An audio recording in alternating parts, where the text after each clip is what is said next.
Alright, hello guys. Good afternoon sa inyong lahat. Ngayong hapon ay magkakaroon lang tayo ng tutur ko lang kayo dito sa aking munting backyard. So, papakita ko lang sa inyo ang aking mga alaga. Sobrang sikat ng araw, maganda yung araw ngayon. So, ayan. Unahin ko siguro ito. Ito yung pinakaunang manok na napunta dito sa akin. Napunta sa akin to 3 months old pa lang. At may kasabay ito. Ayun, yun. Yung inahin. Ayan. So ngayong buwan, ano na sila, 7 months old na sila ngayon. Ito, ang sipag nito mangitlog. Mahigit 30 ng itlog niya pero walang similya. Puro sa patuka lang. Tapos ito kasi sila, hindi ko to i-breed. So, kumbaga personal ko lang itong mga ano dito, alaga. Kaya, although sabi na nagbigay na sweater naman to. Ayan, may itsura sweater naman. May puti ang dalawang magkabilang pakpak nito.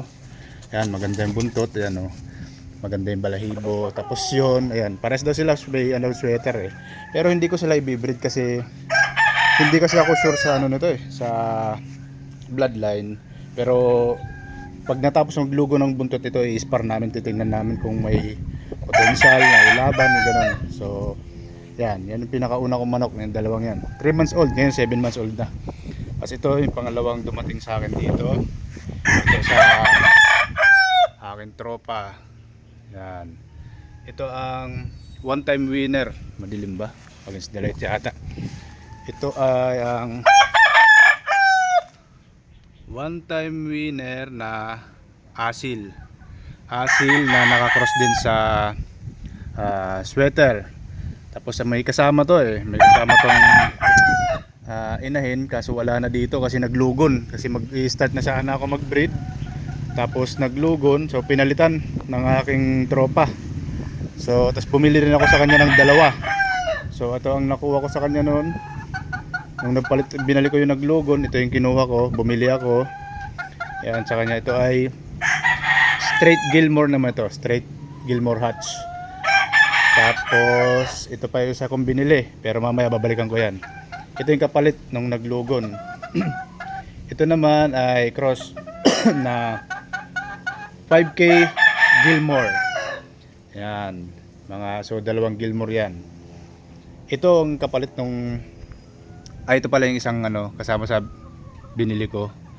Ito ay machine gun sweater pero tinamaan ng sakit eh. Kasi ginagamot ko pa to ngayon. Pag 3 days ko na tong ginagamot. Bigla na lang hindi nakatayo, pero ngayon nakakatayo na to, paika-ika lang. Andun yung ipot, yung puti, may green, ganun. So ginagamot ko siya. And then ito yung bago kong acquired na Nokis. Ito ang white kelso na puro B-boy line ito. White kelso, national banded. Yan, pakapogi. Yan, white kelso. Yan ang bagong tapos ito yung partner ko sa kanya, pa-partner ko. Pure din na white kelso. Yan, B-boy line. Ito ay na to eh. Mag 11 months na to. Yun ay 10 months. So yan. So yun, white kelso. So white kelso, pinag-iisipan ko na pati ito i-cross ko dun sa kelso kasi ito straight ito eh.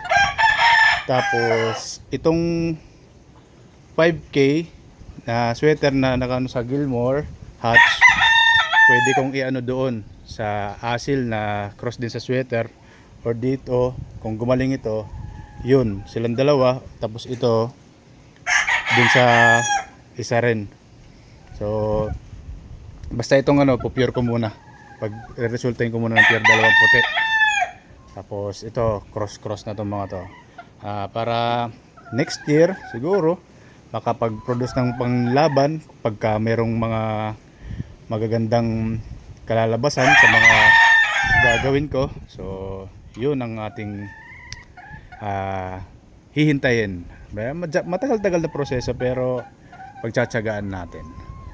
Alright, so sige, dito ko na lang tatapusin tong video na to, yung maikling tour lang dito sa aking munting backyard.